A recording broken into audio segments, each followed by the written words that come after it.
সামনে আসছে তারাবি। তারাবি আসলেই শুরু হয়ে যাবে 8 না 20, 8 না 20, 8 না 20। হ্যাঁ হলো। আমার কথা হলো এই কিয়ামতের দিনে যদি আল্লাহ তাবারক ওয়া তাআলা বলেন যে 8 রাকাত তারাবিটাই সঠিক, আমরা কথা পড়ছি এখন 20, যদি আল্লাহ বলেন যে 8 রাকাতটাই ঠিক, যেটা আহলে হাদিসরা পড়ছে, আমাদের কি আছে? কোন লস হবে? আমরা হাসবো, রিল্যাক্স করব, আর ফেরেশতাদের বলবো তোমাদের লাগবে 8 রাকাত তারাবির খাতায় জমা করে দাও, আর বাকি 12 রাকাত নফলের খাতায় জমা করে দাও। কোনো সমস্যা নেই, কেন আছে তো 20। আর যদি আল্লাহ পাক বলেন যে 20 রাকাতটাই ঠিক, তো সেদিন আহলে হাদিসরা কি করবে? দুটো অপশন, আল্লাহ আরেকবার পাঠাও, পড়ে আসি, আর নয়তো তোমরা কি ধার দিবে? কে কে ধার দিবে বলো? ধার দিবে কেউ? কেন কিয়ামতের দিনে ধার হবে না? কেন? নফসা নফসি কা হোগা কিয়ামত में शोर, जब किसी पर किसी का चलेगा ना जोर, बस उसके हाथ में होगी शफाअत की डोर। আরে ওখানে বাপ ছেলেকে চিনবে না, ছেলে বাপকে চিনবে না, মা মেয়েকে নয়, মেয়ে মাকে নয়, স্বামী স্ত্রীকে নয়। ইয়াউমা ইয়াফিরু মিন আখিহি ওয়া আবিহি ওয়া বানিহি ওয়া সাহিবাতিহি। কিয়ামতের দিনে সবাই বলে নফসি নফসি নফসি নফসি, বাঁচাও বাঁচাও বাঁচাও বাঁচাও, জান জান জান জান। তো সেদিন তো কেউ কারোর সঙ্গ দিবে না। সেই জন্য যাওয়ার আগে শিলিগুড়িতে শীতের মার্কেট লেগেছে, ভুটানিরা এসেছে, তো যাওয়ার আগে 1000 টাকা পকেটে নিয়ে নাও। 500 টাকায় জ্যাকেট পেয়ে যাও, 500 টাকা ফিরে আসবে। আর নিয়ে গিয়েছো 500 টাকা, আর ওখানে চাইছে 700 টাকা, তো তোমার খালি হাতে ফিরে আসতে হবে, বাস ভাড়াটা এমনি লস চলে যাবে। সেই জন্য খবরদার, যাওয়ার আগে মাল সামান বেশি করে নিয়ে যেতে হবে, ওখানে গিয়ে ধার বাকির কেস কারবার হবে না। আর মহিলারা এখন মসজিদে যাওয়ার জন্য খুব রেডি। কি তোমাদের এখানে যাচ্ছে? আমাদের এলাকাতে সব তৈরি হয়েছে আহলে হাদিস জামে মসজিদ, উপর ফ্লোরে মহিলারা, গ্রাউন্ড ফ্লোরে ছেলেরা, ইমাম কিন্তু একটাই। শোনেন, হবে না। মহিলাদের জন্য জুমা নেই, জামাত নেই, রোজার ঈদ নেই, বকরা ঈদ নেই, জানাজা নেই, তারাবি আছে একা একা, জামাত করে নয়। সরাসরি হাদিসে আছে খায়রু মাসাজিদিন নিসাই ফি কা'রি বুয়ুতিহিন্না, মহিলাদের উত্তম মসজিদ হলো তাদের বাড়ির কর্নারটা, বাড়ির কর্নারটা। সেহেতু খবরদার, আপনারা কেউ মসজিদে যাওয়ার জন্য প্রস্তুতি নেবেন না। ইসলামে মহিলাদেরকে আল্লাহ পাক 4টে জিনিস দেন নাই, নবুয়ত, খেলাফত, ইমামত, রিসালাত। দুনিয়াতে কোন মহিলা নবী হয়নি, কোন মহিলা রাসূল হয়নি। কোরআনের মধ্যে আল্লাহ পাক 3 বার বলেছেন ওয়ামা আরসালনা মিন ক্বাবলিকা ইল্লা রিজালান, প্রিয় পয়গম্বর নবী, তোমার আগে যত নবী পাঠিয়েছি তারা প্রত্যেকই পুরুষ, মহিলা কেউ নয়। হলো, কোন মসজিদের ইমাম মহিলা হয়নি, আর কোন রাষ্ট্রের খলিফা মহিলা হয় নাই। এই 4টে জিনিস আল্লাহ তাবারক ওয়া তাআলা মহিলাদেরকে দেন নাই। রমজানকে আমাদের হানাফিদের রোজার চার্টে 3 ভাগে ভাগ করে লেখা থাকে না? রহমত, মাগফিরাত, নাজাত। হলো, এটা নিয়েও বান্দাদের আপত্তি।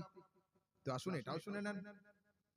সহিহ ইবনে খুজাইমা হাদিস নম্বর 1780, জিয়া মাকদিসি আল আহকামের মধ্যে, আসনান ওয়াল আহকামের মধ্যে, তারগীব আত তারহিবের মধ্যে, তাবাকাতুশ শাফিয়ার মধ্যে, ইবনে আবি দুনিয়া ফাজাইলে রমজানের মধ্যে, বুলুগুল মারামের মধ্যে, লিসানুল মিজানের মধ্যে, শুবুল ঈমানের মধ্যে হযরত বাইহাকী নকল করছেন, হুয়া শাহরুন, এটা সেই মাস, আউয়ালুহু রাহমাতুন, রমজানের প্রথম 10 দিন হলো রহমত। আউয়ালুহু রাহমাতুন, প্রথম 10 দিন হলো রহমত। ওয়া আওসাতুহু মাগফিরাতুন, এর মাঝখানে 10 দিন হলো মাগফিরাত। ওয়া আখিরুহু ইতকুম মিনান নার, জান্নাত থেকে, জাহান্নাম থেকে পরিত্রাণ বা নাজাতের রাত। ঠিক আছে, কি বোঝালাম? আলহামদুলিল্লাহ, সুন্নিদের যে আকীদা, এই আকীদার উপরে ঠিকমতো থাকুন। প্রত্যেকটার পিছনে আমাদের কাছে এভিডেন্স আছে, দলিল আছে। এবার আসুন একটু আগের দিকে যাই। कितना टाइम हो गया अभी? 1 बज गया। কটা শুরু করলাম গো হুজুর? হ্যাঁ, 12:15। अच्छा, मतलब 1 घंटा होने जा रहा है। ठीक है। अच्छा, রমজান। রমজান সম্পর্কে আপনাদের একটা কথা বলি। আমাদের সমাজে অনেক ভাই আছে, বোন আছে, যারা সারা বছর ঠিক থাকে, বাট রমজান শুরু হলে তাদের অসুস্থতাও শুরু হয়ে যায়। দেখুন, ফাঁকি সব জায়গায় চলে, খোদার কাজে ফাঁকি চলে না। ঠিক আছে? দুনিয়াতে প্রত্যেকটা আমলের পিছনে লোক দেখানি ভাব থাকতেই পারে, কিন্তু দুটো আমল এমন আছে ইচ্ছা করেও মানুষ লোক দেখানি করতে পারবে না। হলো, একজন লোক একটা ছেলের নামাজ পড়া শুরু করেছে বাড়িতে, আল্লাহু আকবার। ওদিকে আব্বু আম্মুর মধ্যে ঝগড়া লেগেছে। তো সূরা ফাতিহার সূরা এত লম্বা চওড়া পড়ছে, মানে নিয়ত হলো এই যে যেন আব্বু আম্মু দেখে যে আমি নামাজটা পড়লাম। হ্যাঁ, নিয়ত। 40 দিনের জন্য বের হলো লোটা ফোটা নিয়ে। হলো, বাড়িতে এসে নামাজে দাঁড়ানোর আগে খটখট করে আওয়াজ দিচ্ছে স্ত্রীকে, আমি নামাজে দাঁড়ালাম গো, আমাকে খবরদার ডিস্টার্ব করো না। আরে ভাই, তোমার স্ত্রী তো বাচ্চা নয়, ও তো জানে নামাজে দাঁড়ালে আর কথা বলা চলে না, ও তাকালেই দেখে নিবে। তো ওই কথাটা জোরে বলার দরকারটা কি? হলো, একজন চাচা সকালবেলা চায়ের দোকানে এসেছে, এসে বলছে, রে বাবু, তোমার বাড়িতে বাথরুমে রাত 2টার সময় লাইট জ্বলছিল দেখলাম। রাতের বেলা জ্বলতেই পারে লাইট। তখন ছেলেটা বলছে, চাচা অত রাতে কি করছিলে? আর বাবা বলছো তাহাজ্জুদ পড়তে উঠেছিলাম। আচ্ছা, মানে আসল উদ্দেশ্য নামাজ বিক্রি। উদ্দেশ্য এটাই যে জানাবে আমি তাহাজ্জুদ পড়ি। শোনেন, পীর আর মুরিদ দুজন উটের পিঠে উঠে হজ করে আসছে। রাস্তার মাঝখানে লবণ শেষ হয়ে গিয়েছে। নসিহত নেন, উপদেশ নেন। পীর বলছে মুরিদকে, এই যা তো রে, ওই পাশে একটা গ্রাম আছে, কদমতলি গ্রাম, ওখানে যা, গিয়ে গ্রামের লোককে বল যে আমার হুজুর হজ করে আসছে, রাস্তায় লবণ শেষ হয়ে গেছে, রুটি দিয়ে খাবে, একটু লবণ দাও। ঠিক আছে, দিল। আবার 2-10 কিলোমিটার সফর হলো, ওখানে গিয়ে মালদা টাউনে আবার লবণ শেষ। বলছে, আমি এখানে থাকছি, তুই গিয়ে বল যে এখন আমি হজ করে আসছি, লবণ শেষ হয়ে গেছে, লবণ লাগবে। ঠিক আছে, তাই হলো। গিয়েছে, গিয়ে বলল যে আমি হজ করে আসছি। আচ্ছা, তৃতীয় দিন আবার সফর হতে হতে লবণ শেষ। ও বলছে, যা আজকের গিয়ে বল যে আমরা দুজন হজ করে আসছি, লবণ দেন। লবণ হয়েছে।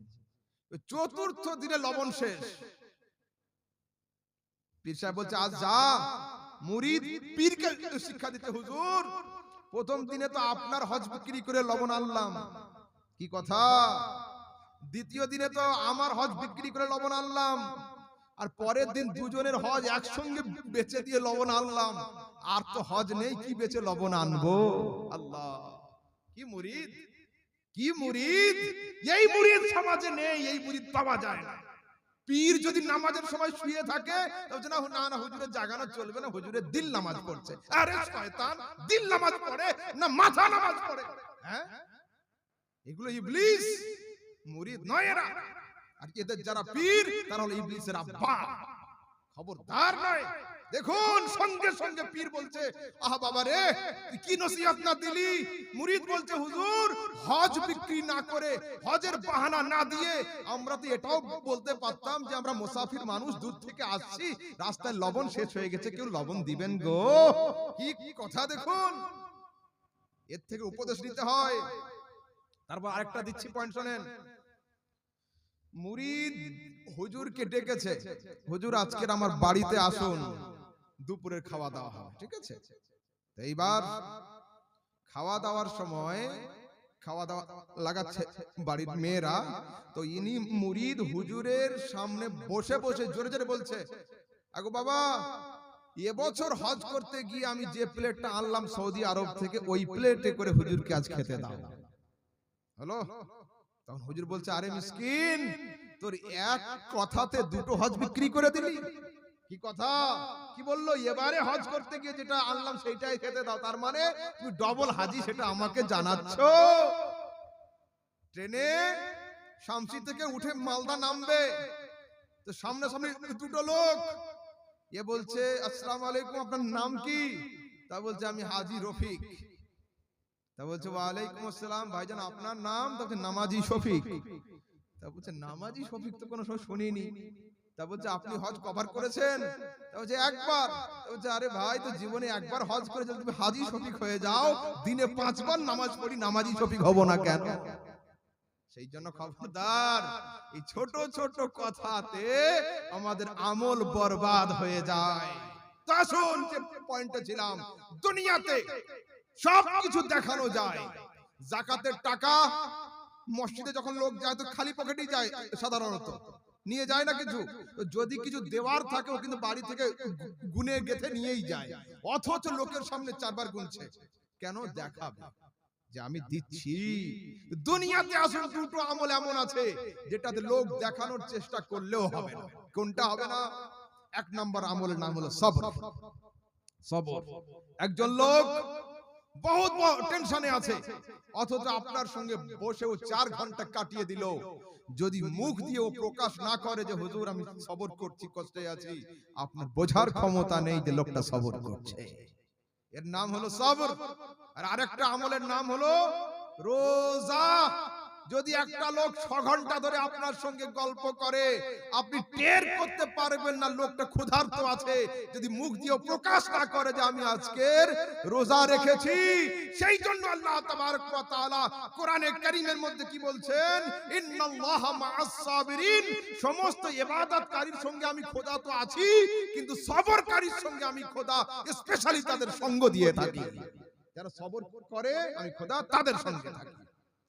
কারবালার ময়দানে এদিকে ছিল প্যান্ডেল, এদিকে ছিল প্যান্ডেল, এদিকে আজান হচ্ছে, ওদিকেও আজান হচ্ছে, এদিকে ইকামত হচ্ছে, ওদিকে ইকামত হচ্ছে।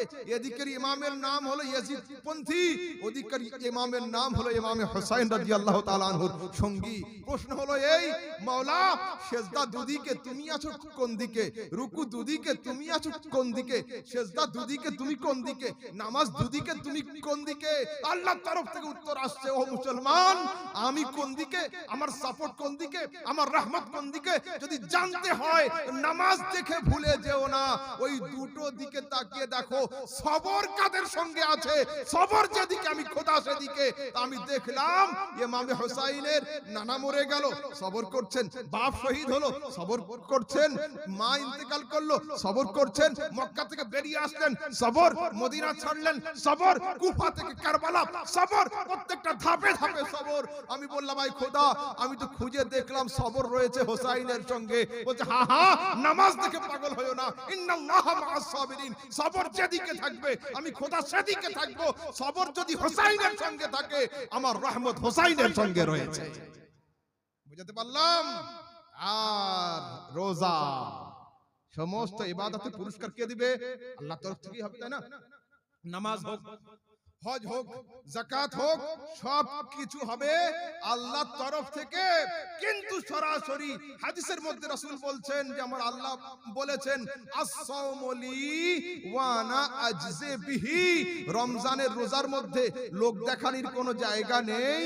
ওটা একমাত্র যে আমাকে অন্তর দিয়ে ভালোবাসে, আমাকে মানে, সেই আমার জন্য ক্ষুধার্ত থাকে। তো ও যখন আমার জন্য ক্ষুধার্ত থাকলো, কিয়ামতের দিনে রোজাদারের হাতে পুরস্কার আমি খোদা আমার কুদরতি হাত দিয়ে উঠিয়ে দেব। হলো? তারপরে আগের দিকে চলুন সরাসরি। আচ্ছা, একজন লোক দেখবেন, সাধারণত এটা হয়, অনেকক্ষণ যদি আপনি কিছু না খান, মুখে হালকা দুর্গন্ধ একটা হয় না? এটা হয় কিন্তু। অথচ সিহাসিতের হাদিসের মধ্যে রাসূল বলছেন আল্লাহর তরফ থেকে ওয়াল্লাযী নাফসু মুহাম্মাদিন বিয়াদিহি, খোদার কসম করে বলি, সেই খোদার কসম যার হাতে মুহাম্মাদের জান রয়েছে সাল্লাল্লাহু আলাইহি সাল্লাম, খোদা আমাকে বলেছেন লা হুলুফু ফামিস সাইবি আতয়াবু ইনদাল্লাহি মিন রিহিল মিস্ক, ভুখা রোজাদারের মুখে দুর্গন্ধ, যেটা লোক বলে দুর্গন্ধ, ওটা আল্লাহর দরবারে মস্ক আম্বারের চাইতেও সুগন্ধময়। সরাসরি সিহাহাতের হাদিসে আছে। তারপরে হাদিসে আসছে, বুখারী মুসলিমের হাদিস, ইযা দাখালা রমাদান ফুতিহাত আবওয়াবুল জান্নাহ ওয়া গুল্লাকাত আবওয়াবুজ জাহান্নাম ওয়া সুলসিলাতিশ শায়াতিন। রমজান যখন তোমাদের মধ্যে প্রবেশ করে, জান্নাতের দরওয়াজা খুলে যায়, জাহান্নামের দরওয়াজা বন্ধ হয়ে যায়, আর শয়তান গুলোকে শিকলে বেঁধে দেওয়া হয়। ঠিক আছে? আচ্ছা,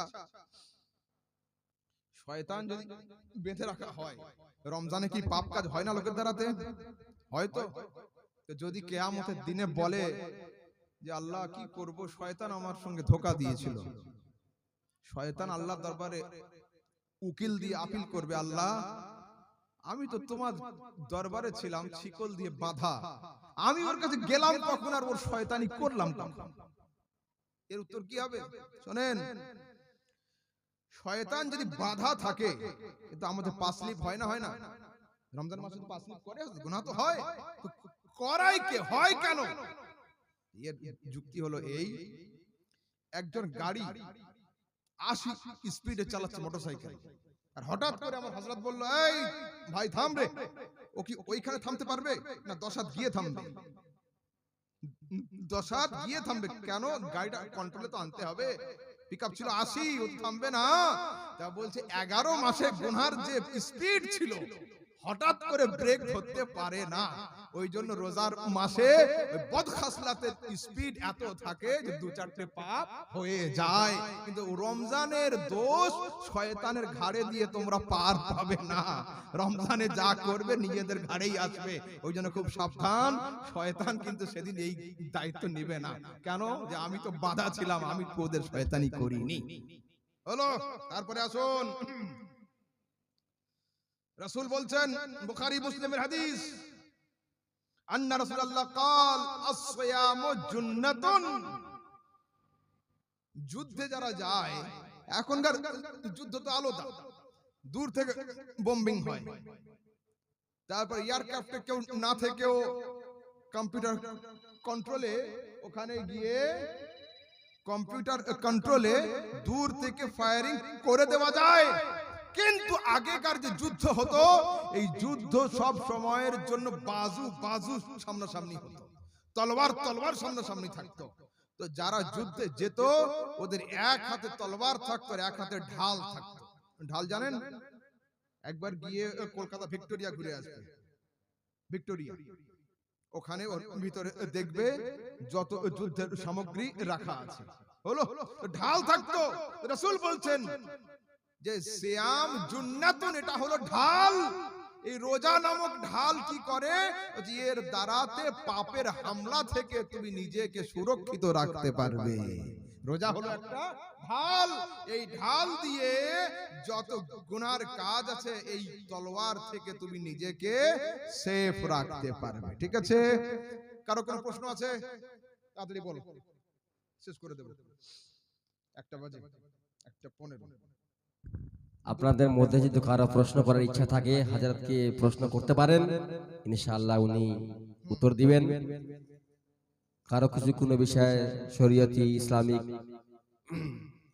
কোনো জানার বিষয় থাকে, এই জিনিসটা জানি নাই, এইটা একটা বলে দিলে ভালো হয়, এর মতো যদি কারো ইচ্ছা থাকে প্রশ্ন করতে পারেন। যুবকদের কোনো প্রশ্ন আছে? আচ্ছা, আপনাদের গুনাগুনি মোটামুটি কমপ্লিট। আচ্ছা, তাই করুন 2-5 মিনিট ইনশাআল্লাহ। আচ্ছা, আর এখন